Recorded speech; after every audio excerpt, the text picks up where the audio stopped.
tunjukkan kepada saya. Apa ada? Ada. Ya, tunjukkan kepada saya apakah ada Menteri Investasi atau Kementerian Investasi yang memperlakukan investor tidak equal treatment. Itu loh. Apa perlu saya tunjukkan? Tunjukkan. Tunjukkan. Tunjukkan. Oke. Ya kan? Tunjukkan aja. Oke. Saya ingin memperdalam masalah ini soal Rempang. Oke.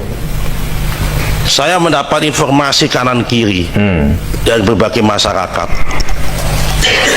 Satu hari sebelum Pak Bahlil ke sana, saya pun berkunjung ke sana. Saya diam-diam saya berdialog dengan masyarakat di sana. Pertama, saya ingin tanya sama Pak Rudi. Di informasi dari 17.600 hektar itu di Pulau Rempang, yang katanya 600 hektar itu sudah ada HPL atas nama BP Batam. Saya minta tolong dibuktikan dalam rapat ini surat HPL-nya itu ada di mana.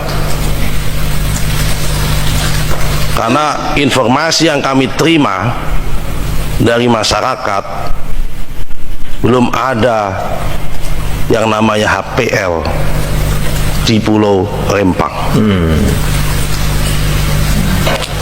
Yang nomor dua, Pulau Rempang dan seisinya ini itu sudah ada sebelum ada Indonesia merdeka. Sudah ada sebelum ada Pemko Batam. Oke. Sudah ada sebelum ada BP Batam. Jadi ini kalau dalam doa bagian dari anta khalaqas samawati wal ardi wa ma fihinna, ini adalah bagian dari ciptaan Tuhan di dalam langit dan bumi dan seisinya. Ini sudah ada sejak dulu. Terus pertanyaan saya, lantas bagaimana orang yang sudah ada di situ, nenek moyangnya ada di situ sejak sebelum merdeka, bahkan dia ikhlas menyerahkan tanahnya itu mengikuti kedaulatan negara Indonesia. Oke. Kok tiba-tiba hari ini diminta pindah? Secara HPL diserahkan sama sebuah PT yang bernama MEG, yang kemudian PT itu kemudian menjual kepada tenan.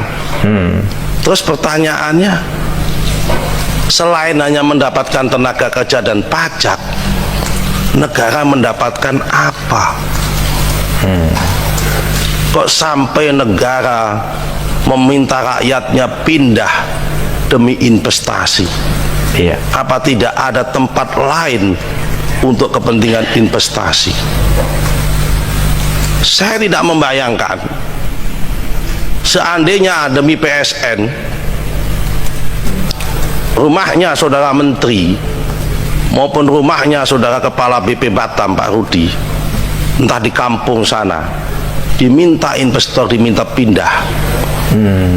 Saya kira mereka juga perasaan yang sama, pasti akan melakukan proses penolakan yang sama. Nah, karena itu Bapak-bapak sekalian, saya bergembira penjelasan Pak Menteri Bahlil hasil ratas dengan Menteri, dengan Bapak Presiden yang meminta, entah benar apa tidak, relokasi itu dihentikan. Saya setuju kalau relokasi dihentikan. Saya mohon maaf, saya sebetulnya hari ini tuh masih diopnam di rumah sakit, tapi saya paksa keluar sini hanya karena saya ingin mengikuti rapat ini, karena saya anggap ini rapat penting bagi saya. Nah, karena itu Bapak-bapak sekalian, Pak Menteri, saya meminta ada kebijakan dan kearifan lokal yang tadi saudara katakan di penjelasan di sini, bahwa rumah penduduk tidak jadi direlokasi. Tolonglah carikan relokasi yang lain